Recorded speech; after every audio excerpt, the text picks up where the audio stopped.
Villamor, di ba, the common law wife of Duterte, si Hanilet Avancenia, and his daughter Kitty Duterte were physically and verbally attacking you. I wonder if you ever, resolve that with them. Nakapag-ayos na po ba kayo? Wala pa pong pagkakataon na magkita kami muli at magkausap o magkaharap man lang. So, okay na yun. Part ng kasama sa bayad yun. Nagtrabaho ordinaryong Pilipino lang, sir. Sa ganitong sitwasyon na naglalahad kami ng katotohanan na aming salaysay, sana restituin nila kami. Bigyan nila kami ng credibility, hindi baba yung moral namin. Para ito sa bayan, sir, ang ginagawa namin, sir. Hindi ito pong sarili lang namin. Kung yan ang bago kami lumabas, ang sabi ng abogado sa amin ni Atty. Levy, sabihin nyo lang ang totoo. Ang hirap pagdepend sa Korte Suprema o saan korte. Alam niyo yan na hindi ko sila kasama nung ginawa nila yung pangungusap nila. Pero, sinasabi ko yung sinasabi nila. At tinitindigan ko sila. Bakit naman sila yung kakasuhan? Kaya yung mga sinasabi ni General Anyo at ni Senator Trillanes, dapat ang trabaho nila... Sir, Congressman, hindi siya senator. Oo. Nanggugulo lang yun, hindi yung senator. Naging senator, pero hindi siya senator, ha? Talo yung talo. Alamin ang katotohanan. Dapat ang trabaho nila, tingnan yung aligasyon ng kapwa nila sundalo. Ang mga sundalong to, hindi nagsisinungaling. Tama. Kung gusto nilang malaman yung katotohanan, tanungin nila. Huwag yung ginigipit nila yung mga tao. Handa akong tulungan sila, handa akong marap sa kaso. At muli, inulit ko, karangalan ko makasama ang matatapang at makabayan nating sundalo sa darating na panahon. Yes.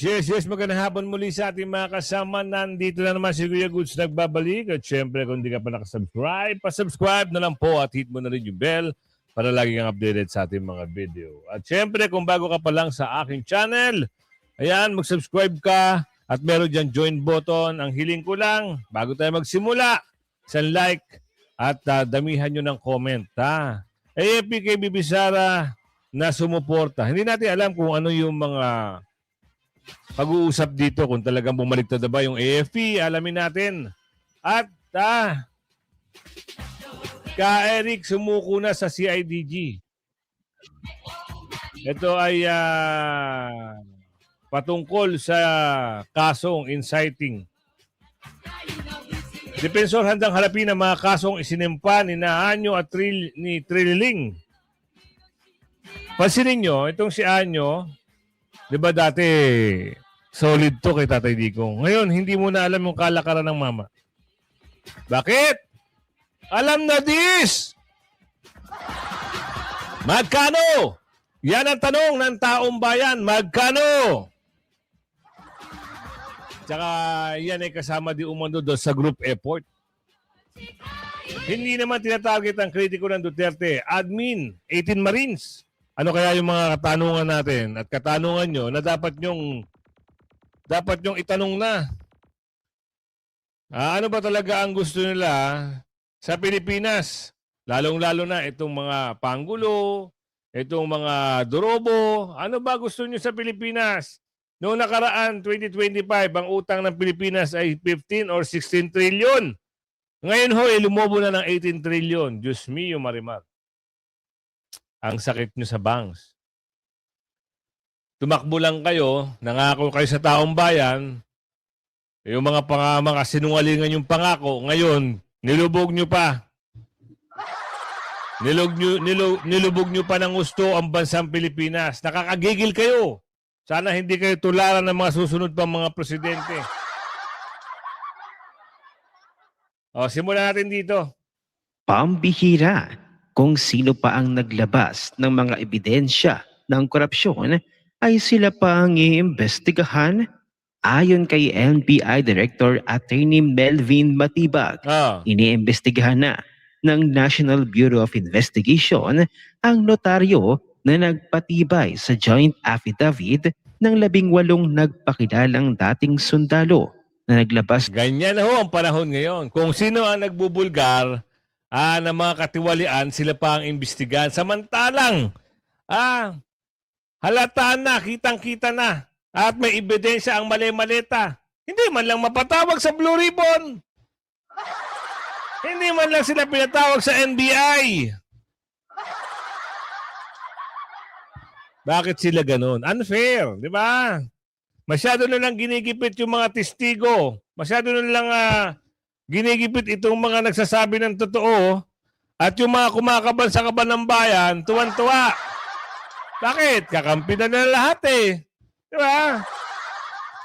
Eh sana hindi kayo mabilaukan isang araw sa lahat ng mga pinapakinabangan nyo, lalong-lalo na iyan ay galing sa kaban ng bayan. Oh, one time one time lang sana. No?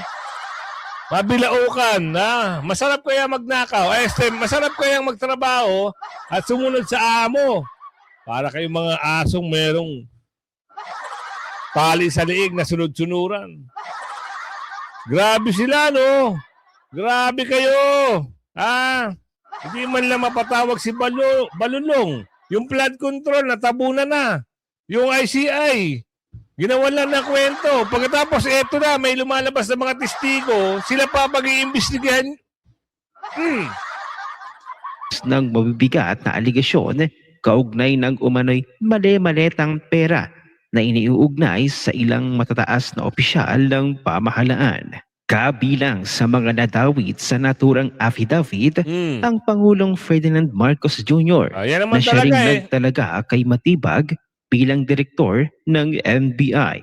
Sa pahayag ni Matibag, sisilipin umano ng kanilang tanggapan ang naging papel ng notaryo sa pagproseso Grabe, no? ng dokumento, pati na ang mga posibleng koneksyon nito sa mga nagbigay ng salaysay at kung may ibang personalidad na nagtulak sa kanilang mga aligasyon. Kaya naman kumalat ngayon sa social media ang isang manifesto of support sa Yan. 18 Marines na ibinahagi ni retired Major General Romeo Poquis kung saan ipinapakita ang suporta ng ilang retirado at kasalukuyang miyembro ng iba't ibang sangay ng uniformed services sa bansa. Ito lang wag lang sana mapapangalanan yung mga active. Oo, mga officers. Kung natatandaan nyo yung bumoses na ang sinabi niya ay wini-withdraw niya ang suporta sa Pangulo, na naharap ho sa court martial. Yung Kernel. Kawawa naman. Kita nyo gawain ng mga drobo, di ba? Gawain ng mga magnanakaw. Pag hindi nila kakampi, kakasuhan. Pagkakampi nila, kahit nagnakaw na, tuwan-tuwa pa sila, libre. Libre, oo. Kita nyo yung isa, yung aso nila na si Au Au. Siya pa ngayon may lakas ng loob magkaso doon sa 18 Marines. Oo, siya pa. Katunayan yan, pumunta at nag-file na ng kaso. Ngayon, hindi naman papayag si Congressman or former Congressman Defensor na yung mga 18 lang ang maimbestigahan.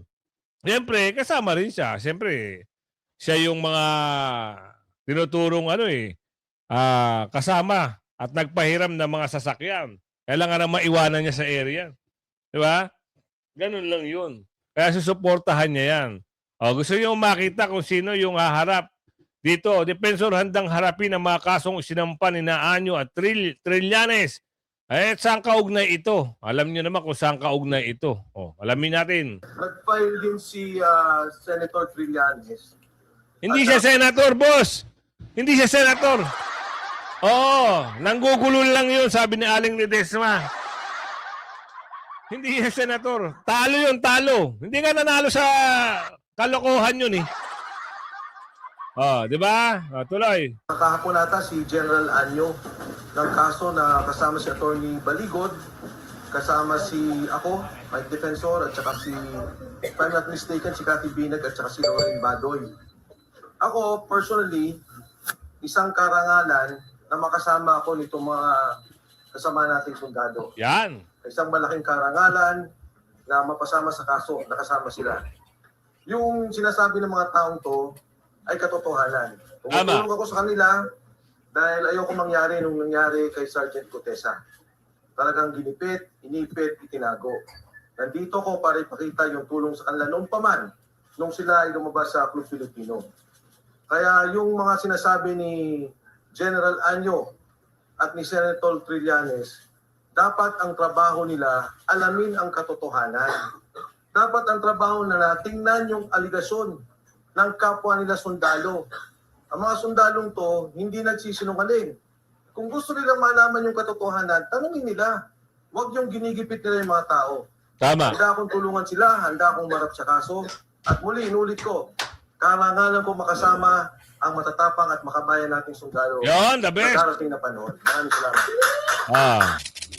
Suportado ni Congressman, former Congressman, Defensor, itong mga 18 sundalo. Hindi kagaya na nangyari kay Sergeant Gutesa, kasasabi lang sa video, tinago na. Siya yung naglantad lahat ng sinabi ni Saldico. Pero iniintay pa rin natin yung video ni Saldico eh. Pero ang tagal na. Almost 3 months na ata o 2 months na ata. Wala nang follow-up video. Itong si Saldico. Bakit kaya? Nagtatanong lang. Tatanong lang kami. Bakit ganon? Parang nilabas, nawala. Nagbigay ng 5 video, nawala. Lumabas yung ex-Marines. Tapos walang follow-up video si Saldico. Asan ba si Saldico? Akala naman natin, akala ba nila, maluloko nila tayo. Dahil, di ba, sinabi, kinancel yung passport. Kung kinancel yung passport, anong mangyayari sunod doon? Hindi na sila gagalaw, lalong-lalo na yung mga... si Tatay Digo nga, nakuha nyo eh. Di ba? In a split time, split seconds, nakuha nila si Tatay Digong. Mabilis ang pangyayari. Nagawa ng paraan, nasa dehig na dala. Kala ko ba kung halimbawa nakipagtulungan ng gobyerno, yung Interpol ay tutulong din sa inyo mapabilis. Ha? Ayan ang sinasabi natin. Siguro, eto may aaminin dito, nag-leak ito eh. Hindi ko alam kung totoo ito o talagang eto na yung patunay na bayad. Kaya nahuli si Tatay Digong, may kalakip na alam nyo na. Alam mo ba kung magkano iyan? Hindi kasi meron video rito. Hindi ko lang alam kung splice video ito. Kasi ang mama, biglang nadulas. Oo, di ba? Inaresto si Tatay Digong. Kaya naman pala atat na atat umaresto. Yung na-demote na sino ba yun? Si Hire, demoted eh. Ibig sabihin, yung rank niya dapat nag-up, tumaas. Hindi, naging naging howler ng creek. Sabi ni Aling Ledesma, nagpapala eh. Di ba, matapang yun, sisipahin ko yan. Di ba, yun ang kanyang tema nung mga panahon na yun eh. Ngayon, eto, parang meron tayong isang video rito na katunayan, bayad. Tuloy. William Moore, di ba, the common law wife of Duterte, si Hanilet Avancenia, and his daughter Kitty Duterte were physically and verbally attacking you. I wonder if you ever, resolve that with them. Nakapag-ayos na po ba kayo? Wala pa pong pagkakataon na magkita kami muli at mag-kausap o magkaharap man lang. So, okay na yun. Part ng kasama sa bayad yun.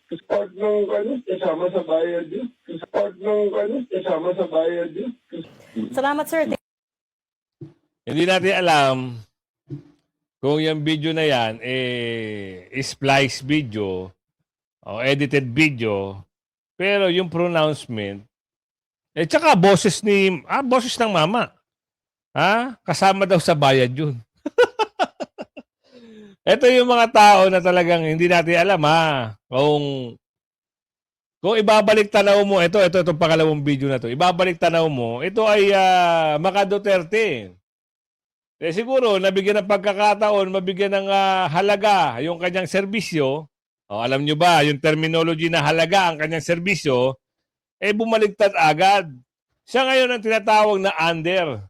Oo. Sino siya? Na nangyayari to sa panahon ni PBBM. So I hope, di ba, sana ito, makita ni PBBM. Daan ng korupsyon. Yes, I agree. Ang MIF oras naman. Ang nakakatawa, di ba? Against sa dati, doon sa nakaupo ngayon, si Pangulo, pero ngayon, love na ang mama. Wag kami. Wag kami. Iba na lang kausapin nyo. Sa iba na lang kayo makipagkwentuhan. Pero ang mga sambayan ng Pilipino, wag nyo nang pinaglululoko. Diba? Maraming video ito na gusto niya yung pamamalakad ni Tatay Digong eh. Gusto niya yung ginawa ni Tatay Digong. Pero nung may trabaho na, nabigyan ng pesto, wow, ang saya-saya, no? Kasong isinimpa ni Trillanes, anyo, panggigipit, ex-security personnel ni Ko. Yun ang title. So, makikita mo naman talaga na parang ganun ang mangyayari, parang panggigipit. Kasi may lumalabas na ebidensya, ikaw ba naman maglabas ka ng picture na mali-maletang pera. Andoon yung picture ni taga Marikina. Di ba? Kitang-kita yung bike. Oh, sino yun? Yung malakas bumoka nung hearing ng laban kay BP Sara. Di ba? Oh, parang binabastos pa nga si BP Sara ng mga panahon na yun eh. Ngayon, nagtanggal ata, nag-deactivate ng account na social media account para hindi makita yung mga ebidensya. Kasi doon makikita kung talagang totoo eh. Eh yung bike nakita. Nakita rin nakasampa siya sa bike. Andun yung mali-maletang pera. Huli ang babae. Nagtanggal ngayon ng social media account. Ito, sa mga usapin na ito for sure talaga. Maniniwala ka na panggigipit. Bakit ka mo? Eh biglang naglabasan yung mga aso ni Tamba at saka ni Pangulo. Oh, andyan si Trilling, andyan si Nyoa. Oh, naglabasan at nagfile ng kaso. Mga iyakin, di ba? Sabi ko sa inyo, mga iyakin eh. Ito. Mga nagpakilalang dating security personnel ni dating Congressman Zaldico, tinawag na panggigipit ang kasong isinampa laban sa kanila. Balita mula sa Pasig, hatid ni Radyo Patrol, Zeus Legaspi. Zeus. Likas sa gitna ng isinampang kasong kriminal ni National Security Advisor Eduardo Año at dating Senador Antonio Trillanes IV, nanindigan ang mga nagpakilalang dating tauhan ni dating Congressman Zaldico na totoo ang kanilang sinumpang salaysay na naglalahad ng mga umano'y pinadalhan ng pera ng dating kongresista. Sa pagharap sa media, tinawag ng ilan sa binansagang 18 Marines na panggigipit at tahasang pagsira sa kanilang kredibilidad ang mga kasong isinampa laban sa kanila ni Año at Trillanes. Ayon kay Dante Orbillo, isa sa mga nagpakilalang tauhan ni Ko, 3 beses sa isang linggo sila nagdadala ng mga maleta at paper bag na may lamang pera sa bahay ni Trillanes, dating House Speaker Martin Romualdez at iba pang mga opisyal ng pamahalaan. Handa rin sila sagutin ang anumang paratang laban sa kanila at dadalo rin sakaling imbitahan sa pagdinig sa Senado. Hindi naman nakadalo ang 7 sa kanila matapos umanong makatanggap ng banta sa kanilang kaligtasan. Iyan ang balitang Yari, Sana nga pag-usapan sa Senado. Di ba? At ipatawag, at gisahin doon si Au-Au. Kita nyo? Kaya pala magaling bumose sa mga Duterte, behind the scene pala, how much? Magkano? At hindi lang yun. Hindi lang doon nagtatapos doon. Yung usapin pa ng $2 million ay yari ka. Yan ang gusto naming malaman. Gusto naming maimbestigahan yan kung paano dinadala sa'yo. Ito, alam naman nila dito. For sure, mayroong mga picture yan. Hindi gagalaw yan nang hindi kumukuha ng ebidensya. Paano kung halimbawa, ito si Trilling, nakuhanan talaga at may video. Iyari talaga si Trilling. Betrayal of public trust. Plunder. Ano pa ba pwede? Di ba? Ganun lang yun. Eto, hindi namin tinatarget ang kritiko ng Duterte admin. Sagot dito. Ika na namin, sir, neutral kami natin. Hindi kami pro-Duterte lahat. Hindi kami pro-BBM din. Neutral kami, sir. Nagtrabaho ordinaryong Pilipino lang, sir. Sa ganitong sitwasyon na naglalahad kami ng katotohanan na aming salaysay, sana restituin nila kami. Bigyan nila kami ng credibility, hindi baba yung moral namin. Para ito sa bayan, sir, ang ginagawa namin, sir. Hindi ito kung sarili lang namin. Oo, yan ang bago kami lumabas. Ang sabi ng abogado sa amin ni Atty. Levy, sabihin nyo lang ang totoo. Ang hirap pag-depend sa Korte Suprema o saan korte. Basta nagsisunungaling ka. Yan ang natatandaan ko sa mga sinasabi niya. Maraming salamat po. Saka hindi po namin sila tinatarget, sir, kasi yun nga po, hindi po kami Duterte, hindi po rin kami Marcos. Ngayon, sila po kasi nakikita namin doon, sir, na mga ka-meeting, then yung mga kuwan po, nakakatanggap. Tapos sir, siguro, nagkataon na talaga na trabaho kami kay Bosal dito. Experience kami ganyan. Yung nalalaman namin. Siguro yan na sinasabi namin yung katotohanan. Sana lumabas na si Saldico at magsalita na rin, ano. Yun lang kasi, yun lang talaga ang alas para mapaamin o mapaniwala. O kaya naman, sama-sama sila. Labanan nila ito si Bangag, labanan nila ito si Balulong, labanan nila itong yung mga nagsasabuatan. Kasi ganun nangyari, inipit din nila si Saldico eh. Di Saldico, bumaligtad ka na, sabihin mo, ituro mo na kung sino yung pinagdadalan talaga. Lahat naman ng dokumento na kay Saldico yan. Yan ang aabangan natin. Yung paglabas, paglantad, sama-sama na sila. Diba? Walang kawala yan yung mga nagsabuatan. Walang kawala yan. Pag si Saldico ang lumabas at pinakaalas ni BP Sara, o kaya ganito na lang, sitwasyon. Si BP Sara tatakbo. Halimbawa lang ito pinapaliwanag ko lang. Ngayon lumabas si Saldico. Kasi inipit si Saldico eh. Halimbawa lang ito maikwento lang. Meron lang tayong halimbawa. Kaya paghahalin tulad baga. Halimbawa, si BP Sara tatakbo na at kukuha siya ng Vice President. Diba ang sabi ni BP Sara, yung Vice President ko ang tutugis doon sa mga magnanakaw. Since inipit ito si Saldico, bakit kaya hindi gawin ni BP Sara? Saldico, ipitin mo rin sila. Halimbawa lang yun. Kung mag-a-agree kayo. Pero alam naman natin, hindi kayo mag-a-agree kasi alam natin, gusto nyo ng magaling na Vice President. Sino ba ang Vice President mo? Ako, sinabi ko na. Hindi na magbabago yun. Kung hindi naman tatako si Senador Marcoleta as a Vice President ni BP Sara, bakit hindi isang Duterte? Bakit hindi rin magaling na abogado? Diba? Kasi ano yan pinag-iisipang mabuti yan eh. Diba? Hindi lang basta-basta ganun. Kailangan meron ka ring malaking suporta. Alam naman natin si Senador Marcoleta, malawak ang suporta niyan. Mapunta tayo ito. Bong Suntay, sinampahan ng ethics complaint matapos ang pahayag tungkol kay Ann Cortez. O, kita nyo? Basta kakampi ni BP Sara, nagagawa nila ng paraan. Sinampahan na ng ethics complaint si Quezon City 4th District Congressman Bong Suntay dahil sa kontrobersyal niyang pahayag tungkol sa aktres na si Ann Curtis. Live mula sa Kamara, magbabalita si Mobile Journal, Arles de los Santos. Arles? Para-paraan sila, no? Cheryl, walang lugar sa Kongreso ang bastos na mambabatas. Kaya nanggiginiit ng grupo ng mga complainant na naghain ng ethics complaint laban kay Congressman Bong Suntay dito sa Kamara. Bunsod yan ng umunoy sexist at macho remarks nito laban sa kababaihan, partikular sa aktres na si Ann Curtis. Ayon kay former Gabriela Women's Party List Representative Liza Maza, walang lugar ang ganitong kondukta ng isang halal na opisyal ng pamahalaan. Naniniwala siya at ang kapwa complainants na marapat patawan ng disciplinary action ng Kongreso si Suntay na may responsibilidad at otoridad na gawin ito.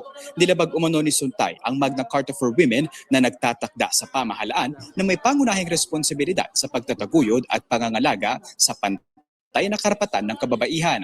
Gayon din ang Safe Spaces Act at Rules of Conduct ng mga opisyal ng pamahalaan na nakasaad sa konstitusyon at sa batas. Hindi rin naniniwala ang grupo na sincero si Suntay sa kanyang apology dahil wala umano itong binawi sa kanyang mga pahayag. Walang nilabag, walang kaso, walang walang mali siya. Sa kanya lang, ipiniwanag niya lang yung mga bagay-bagay. Pero itong mga, iwan ko ba? Itong mga ito rin niya. O, kita nyo, andyan na naman siya. Yung mga bayan-bayan na naman. Diba? Bayan-bayan na naman yan eh. Kaya nila target si Congressman Suntay. Kasi si Congressman Suntay ang bumaboses. Basta talaga kakampi ng Duterte, ginagawa nila ng paraan. Pero nakakaawa itong mga ito. Diba? Yung mali sa inyo sa utak nyo, wala yan sa saligang batas. Yung pahayag ni Congressman Suntay, wala rin yan. May batas ba na sinasabi na malisyoso ka pag nagsalita ka ng ganung bagay? Iba yung mga nasa utak nyo, mga green. Baguhin nyo yan. Gawin yung blue. Para masaya. Oo, magbago na kayo. Hindi yung batikos kayo, nakarinig lang kayo ng mga bagay-bagay na bago pa sa inyo yan. Ito ipapaliwanag ko. Masyado silang green. Bakit sa Pilipinas ang kultura, pag ang tao nasa beach, malis siya na kagad? Bakit? Bakit pag nasa ibang bansa, ito ay may pasok lang kasi meron tong parang connection eh. Ang tao, ang Pilipino, pag nagpunta sa beach, may nakakita lang sila na nakabikini. Parang ang utak nila, malasawaan na. Hindi ko alam. Bakit yung mga taong nanirahan sa ibang bansa, tumira sa ibang bansa, na magandang bansa, pag nagpunta sa beach, parang wala lang. Ito kasi mga ito, utak monggo. Masyado mali siya. Wala naman sinabing na pinagnasahan ko yan. Wala naman sinabing ganun eh. 'Di ba? Kung iintindihin mo kasi yung statement ni Congressman Bong Suntay, malawakan yun, matalinghaga yun, pang matatalino lang yun, hindi yung mga pang bobo. Na sinabi pang compliment ang pahayag nito kay Ann Curtis. Nagpahayag naman ng suporta sa inihaing ethics complaint si incumbent Gabriela Women's Party List Representative Sara Elag. Hindi naman nanalo yan eh. 'Di ba? Yang party list hindi nanalo yan. Ginawa lang para ng milik-milik yan. Yan yung pinalit sa Duterte Youth Party List na may boto na 2 million mahigit. Tapos, yan, sabi ko sa inyo. Maganda pa nga yung sinabi ni Bong Suntay dun eh. Ni Congressman.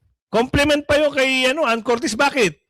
Oo, nagagandahan siya. Naseseksihan siya. Maganda. Oo, parang na-appreciate niya yung kagandahan ni Ann Curtis. Humahanga siya. Pero yung utak ng mga utak munggo, wala.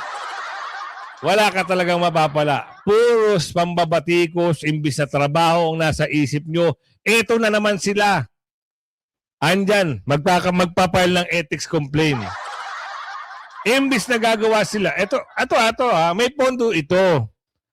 Baka yung pondo nito dito na lang napupunta. Tanungin nyo nga. Kasi dapat ito may mga proyekto.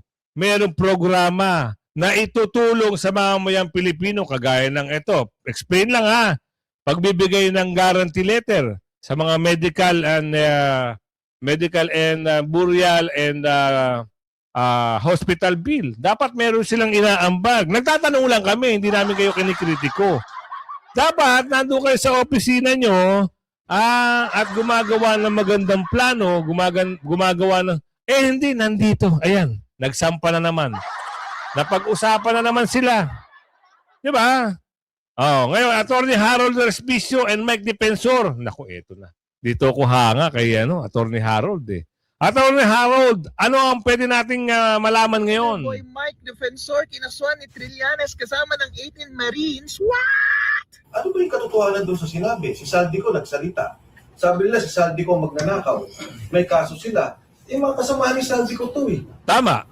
Kung yung sindikato sinasabi nila na ito yung hepe ng sindikato, ito na yung mga galamay, nagsasabi dito namin dineliver yung pera, dito napunta yung pera, bakit naman nila sasabihin na hindi naman totoo? Sa lahat, ito yung mga hindi kumita. DPWH contractors kumita. DPWH officials kumita. Senador, sinabi, di ba, may mga pangalan na dati. Congressman, ito nag-deliver lang, ito kakasuhan. Bakit naman sila yung gigipitin? Bakit naman yung iipitin? Kaya ako, actually, wala naman akong alam doon sa affidavit eh. Alam niyo yan na hindi ko sila kasama nung ginawa nila yung pangungusap nila. Pero, sinasabi ko, yung sinasabi nila. At tinitindigan ko sila. Bakit naman sila yung kakasuhan?